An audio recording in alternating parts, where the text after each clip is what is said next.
在中国戏曲中，京剧男角儿当家，以梅兰芳为首的四大名旦闻名遐迩，粤剧却没有一个后世流芳的男艺人。上个世纪80年代，粤剧小生赵志刚惊艳登场，引起粤剧迷一片掌声和疑问：粤剧还有男人演的吗？其实百年粤剧史，最初的20年是男人的天下，当年还叫小歌班。正是他们三闯上海滩，打下了粤剧的江山。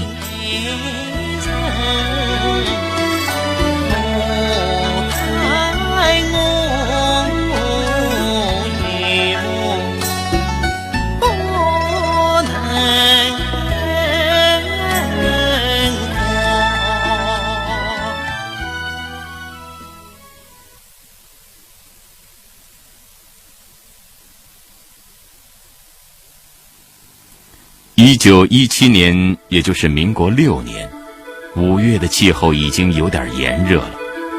上海16铺码头新化园茶馆正在上演申报广告上称的绍兴改良戏。这一天是1917年5月13日，一个在粤剧史上烙下深深印痕的日子。小歌班首次在上海滩登台亮相。走出盛县的小歌班，在一路换船坐海轮从宁波抵达灯红酒绿的十里洋场前，早已红遍了浙江大地。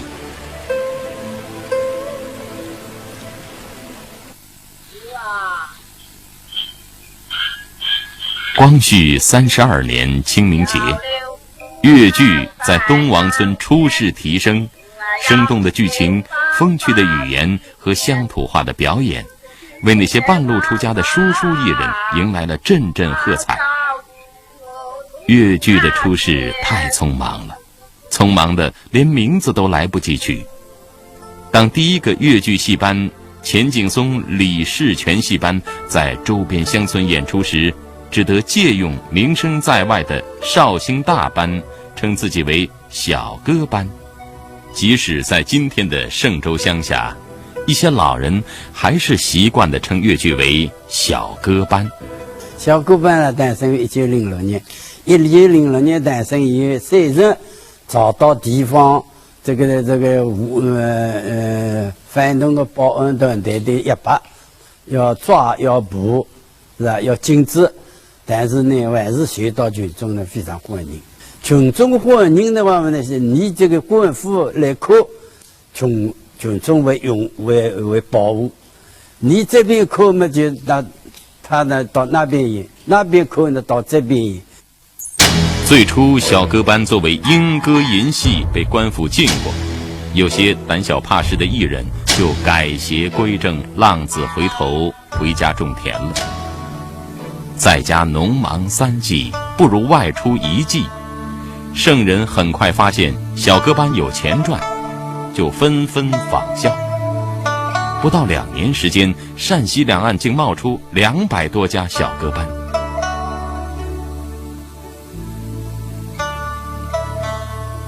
当时的成员的落地唱书艺人很多了，落地唱书艺人很多，李世坚、钱景松他们这个高秉和他们这个戏班，一开始演戏了以后，感觉得呢都比自己唱书来得好，那么他们纷纷呢仿效呢高秉和、钱景松、李世坚那个这本戏班呢，也700个人组织一班戏班来演。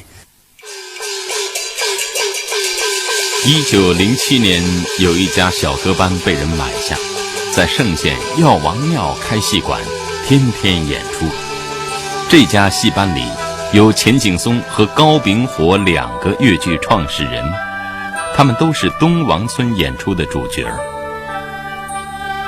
小歌班自此有了后台老板，即戏班领班，演员向后台老板领取包银，戏班为他演戏，后台老板通过戏班赚钱。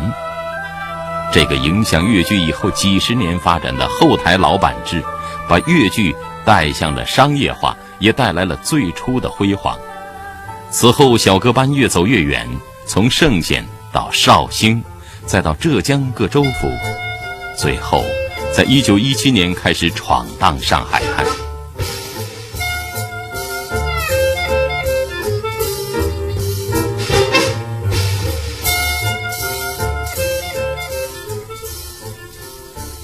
1840年的鸦片战争，使一向以天朝大国自居的清朝一蹶不振。在那次战争中，清朝失去了香港，也被迫开放了包括上海在内的5个通商口岸，即所谓的5口通商。古老神秘的中国吸引着各国的淘金者和冒险家蜂拥而来，而海运的发达让上海成为外商进入中国的码头。在当时乡下人的眼里，上海滩的十里洋场充满着神秘和诱惑，这里仿佛有遍地黄金，一夜暴富的故事在浙江的乡间流传。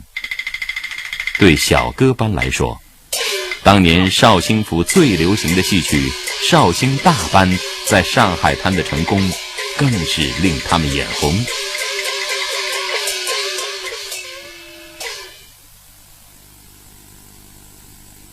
小歌班张伯父演到后山府，人人爱看，人啊人来，三起三落从上海，当时的局面也啊加剧，昨天局面来当开。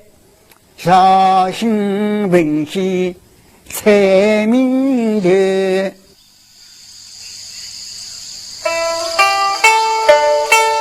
1917年的4月，田里的秧苗刚刚返青，盛县新市乡上碧溪村的原生木家里聚着一批小歌班的艺人，他们刚刚抹干腿上的泥水，便做起了去上海闯天下的美梦。他们认定，只有去这样的大码头，才能打响小歌班的旗号，赚回白花花的银两。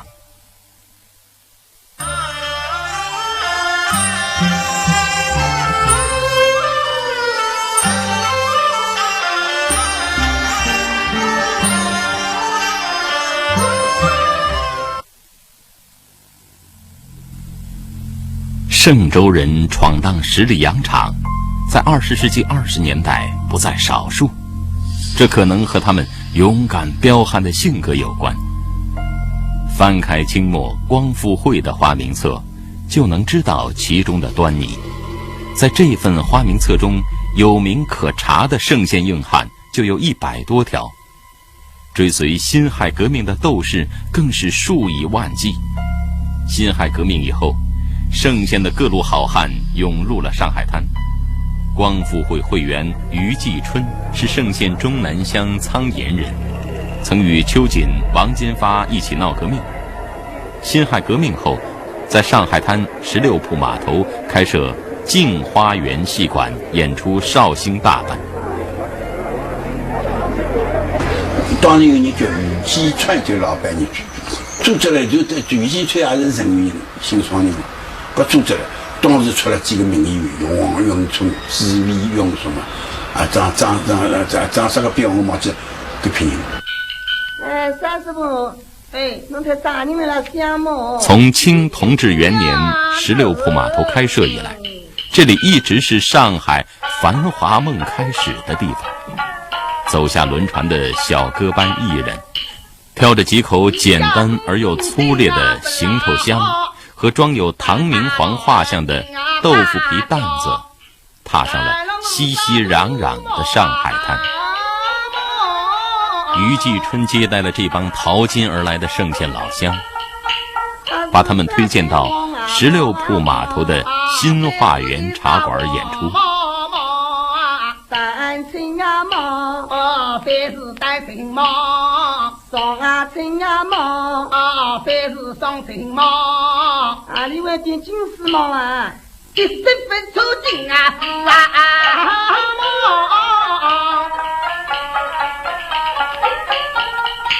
几乎和小歌班同时，后来的文学大师周作人也离开了绍兴。他手执蔡元培的一纸请帖，去北京大学教书了。在那一年，鲁迅也受蔡元培之邀，做了北大的兼职教授。在周作人之前，陈独秀也从上海去了北京，被刚刚上任的北大校长蔡元培礼聘为文科学长。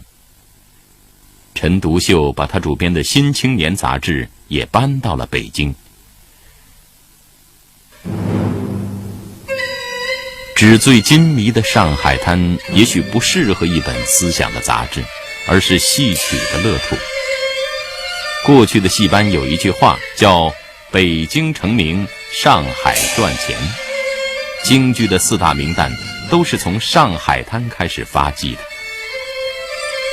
1913年，京剧名旦梅兰芳作为2排青衣，随汪派传人王凤卿第一次南下上海，在丹桂第1台演出，每月包银为1800元。1915年，刚刚在北京国华报举办的举选中，以18万多票荣膺同龄博士的京剧名旦尚小云，也应天蟾舞台之约，只身闯进上海的。与京剧名伶的载誉而归不同，第一次闯荡上海滩的小歌班遭遇了最差的结局，卷起铺盖回家。1917年5月13日，原生木的小歌班在新华园茶馆上演绍兴改良戏。据当日的申报广告可知，这一天演出的有反映农民生活的小戏《捡茶叶》和全本《蛟龙扇》。为了刊登这条广告，茶馆老板杨培钦还是花了些银子的。新花园茶馆位于南市16铺码头9亩地的新舞台原址，当时只是一个草棚，有200多个座位。离茶馆不远处就是著名的宁绍码头，是浙江宁波、绍兴2地人聚居的地方。这是小歌班艺人进入上海后的第1个演出场地。上海也怕这个特别了，上海是跟顺丰围在归在地方，各种地方是集中在上海了。南班那个情况是适应过上年的，我还是清唱的，清唱一唱起来另外调一句没，上海人走掉了呀。这种啥个戏啥个调子，俺是不懂啊，听不懂了，嘎个走掉了。那么草板舞台了。都真有人看，稍微有点点生意。从乡村起家的小歌班，这一次他们面对的是见过大世面的上海观众。尽管演得非常卖力，但观众的哄笑声也不绝于耳。挑剔的上海观众根本不买这些乡巴佬的账。尽管不断变换剧目，又有不少圣县老乡捧场，但场面惨淡。迎接他们的不是鲜花、掌声和白花花的银子，而是杨老板那张拉长了的脸。我是那中国大郎你呀妹，他是一个一生啊人，在无婚叫小弟我。要下你去参加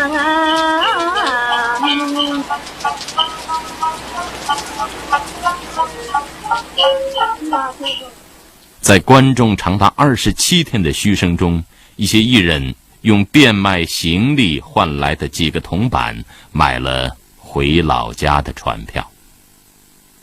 那个师傅啦，讲起来了就连铺盖也卖掉最本上的啦，归来玩的啦，张我想个施工人，想来并我，我那有口气来过了，南班了一定上海要被当成一个叫名来，就我想侬是一个老规矩了，我也怕用点东西钱不买光啊，要去打出来嘞。咁么施工个决心哦。咁么现在决心咩？早山为美多为李天个个办弄啦，就师傅一个决心么啊，东西买光啊去。消息传回了圣县，倔强的乡人死活咽不下这口气。一个名叫梅朵阿顺的小歌班站了出来，他们要赶在原班惨淡收场之前，为上县人挽回面子。这个由魏梅朵、马阿顺率领的戏班，终于赶在原班退出前赶到了上海，并在原班停演的当天，在河南路观音阁码头的镜花园戏馆登台亮相。梅朵阿顺班租用了少班的全新行头，他邀请少剧名角同台献艺，他们使尽了18般武艺，吸引了众多宁少班的观众，生意日渐红火了起来。戏班也由此一分为二，在镜花园戏馆和新化园茶馆两地演出。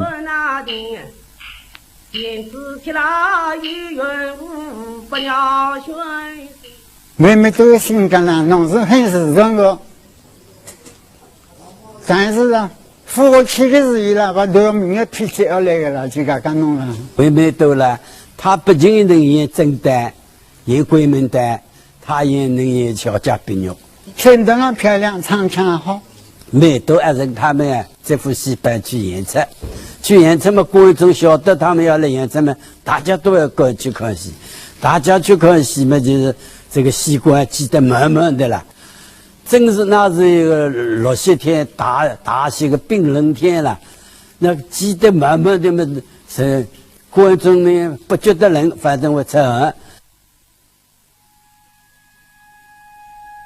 魏梅朵锐意革新，聘请文人编写新戏，创演连台大戏。可不管戏怎么红火，钱都被后台老板赚去。魏梅朵不甘受气，与艺人们一商量以后，要废除后台老板，成立自己当家做主的兄弟班。结果和戏院老板发生冲突，魏梅朵不得不离开上海滩。许多艺人与魏梅朵情同手足，也随之而去了。在登陆上海8个月之后，梅朵阿顺班人去戏散，粤剧第2次闯荡上海滩，无疾而终。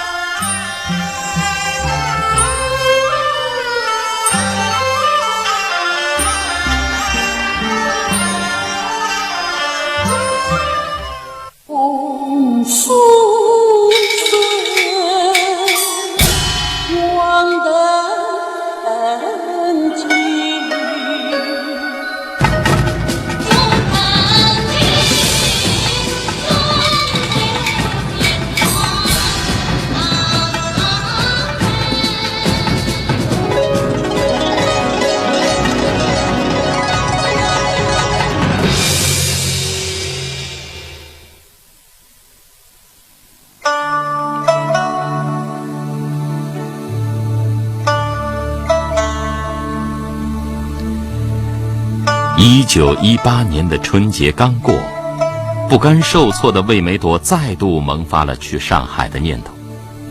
有了前2次的前车之鉴，这一回陕西南北2派艺人捐弃前嫌，坐在了一起。魏梅朵望着南北2派40多位名伶济济一堂，一口喝下了满满一碗绍兴老酒。1918年4月12日，农历3月初3，小歌班卷土重来，以魏梅朵、马朝水为首的艺人们正式演出于华兴戏院，挂牌为浙少著名客串班。这一天，也是粤剧诞生12周年，演出了全本《双金花》。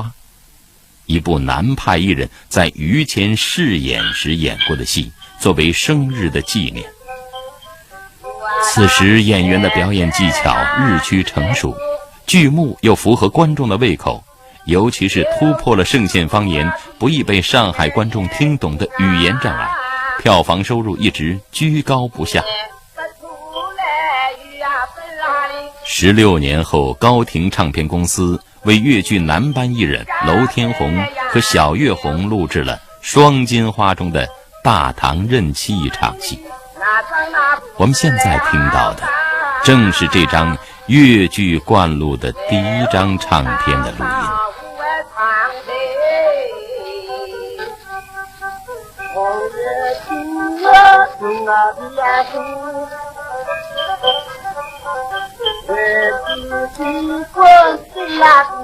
还是在1918年，粤剧创始人之一的马朝水做了一件对于粤剧史影响深厚的事，这个影响一直延续到1954年。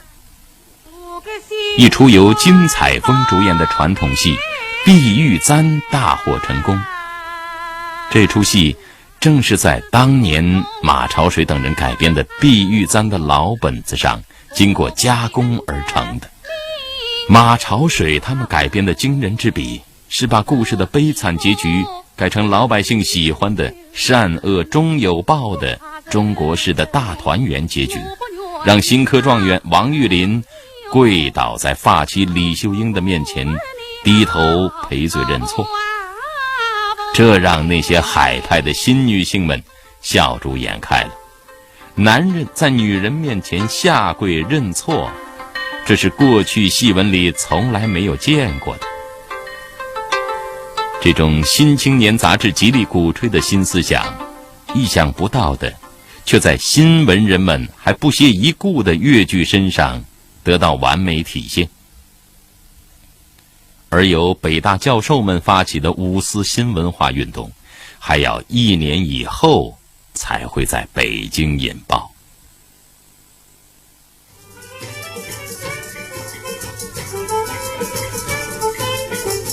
1918年的7月20日，这是粤剧史值得书写的日子。那些崇尚海派文化、眺望西方世界、口味十分挑剔的上海小姐和夫人们，聚集在位于闸北新疆路北公益里东首那座沭县乡下人演戏的华兴戏园里。他们从开始时的漫不经心，中途时的哭哭啼啼，到最后哭着喊着将戒指耳坠抛上舞台，抛给了这帮他们原本瞧不起的乡下艺人。就在这个瞬间，小歌班的艺人心花怒放了，他们终于在十里洋场站住了脚跟。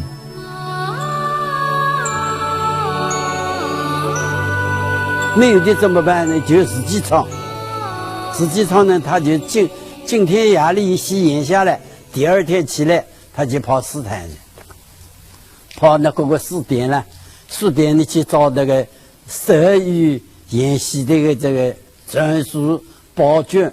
男班在上海演毕业证刚是一样，演的好两东西啊，像孙悟空毕业证，孙悟空一样东西，我的证江上报上去了，明阳的要跑上去，这个修炼的要跑上去了。老爷爷在演这个毕业证啊，在家下也是很有名的，所以这个戏到现在为止，我还在整了这个只是在重庆报。碧玉簪的成功使艺人们第一次分到了沉甸甸的红包，他们悟出了这个赚钱的道理，为此特地花了些银两，郑重其事地聘请了粤剧史上的第一个编剧，他的名字叫于龙孙。1919年9月，上海天产舞台请来京剧名伶杨小楼组班南下，老生谭小培、青衣尚小云、刀马花旦是唱梆子的白牡丹荀慧生，时称三小一白下江南。三笑一白9月9日在天蟾登台，演出极为轰动，其他剧院纷纷动足脑筋争取观众。在上海站稳了脚跟的小歌班，在明星茶园和第一戏院2处演出。小歌班定位准确，剧目精彩，尽管包银和京剧名伶不能相提并论，却也是一样的热闹。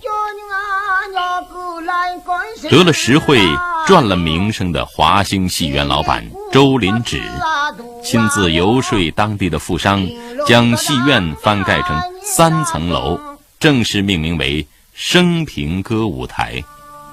这家戏院成为第一个专供越剧演出的戏院。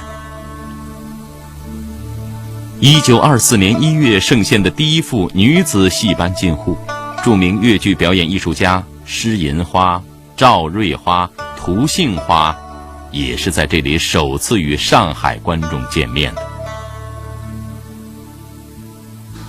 他们自己没家底的，绍兴老板都有一套正式的京剧，尤其我们国家底下国在，他都有一套表演正式的动作。越剧呢，白手起家了，什么基础都没有的了。他们要到上海立足立落来了，就是他们人不断地去吸收，像上海越剧，像上海京剧越剧，像什么节奏都会去越剧，所以他们就成长起来，上海人就立家立落来。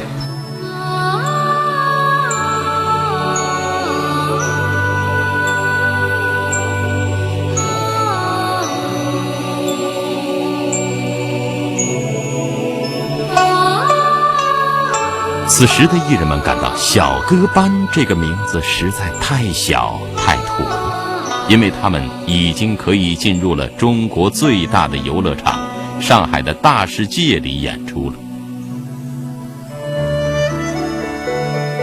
为了这个名称，艺人和戏迷颇费了一番脑筋，最后由大世界老板黄土九拍板选用了马潮水提议的绍兴文戏。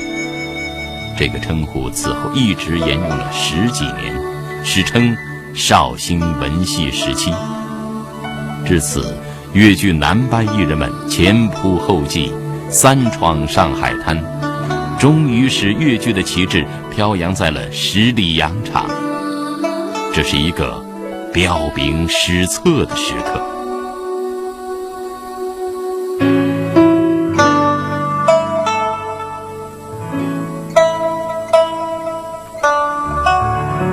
就在小歌班行情不断看涨，包银直线上升之时，有一个人却显得忧心忡忡，他就是那位说戏师傅金荣水。